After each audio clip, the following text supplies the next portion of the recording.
നന്ദി, നിന്റെ നേത്രങ്ങളിലെ അശ്രുക്കൾ എന്തിനു വേണ്ടിയാണ്? പ്രഭു, നേത്രങ്ങളിലെ അശ്രുക്കൾ വരാൻ കാരണം? പ്രഭു, ഇത് പശ്ചാത്താപത്തിന്റെ കണ്ണുനീരാണ്. അങ്ങയോട് ചോദിക്കാനുള്ള സാഹസമാണ് ഞാൻ കാണിച്ചത്. ചോദ്യം ഉന്നയിക്കുന്നത് നല്ല കാര്യമാണ്. നീ എനിക്ക് പ്രിയപ്പെട്ടവനാണ്. എന്നിരുന്നാലും എന്റെ സ്നേഹം ഒന്നിനും അധീനമല്ല നന്ദി. പ്രഭു, എന്റെ ഈ ചെറിയ ബുദ്ധിയിൽ വലിയ കാര്യങ്ങളൊന്നും കേറുകയില്ല പ്രഭു.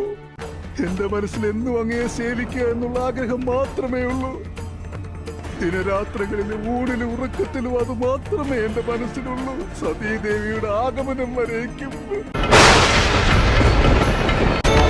നിന്റെ ഈ അമിതമായ സ്നേഹം നമ്മയും ചിലപ്പോൾ വ്യതിചലിപ്പിക്കാം.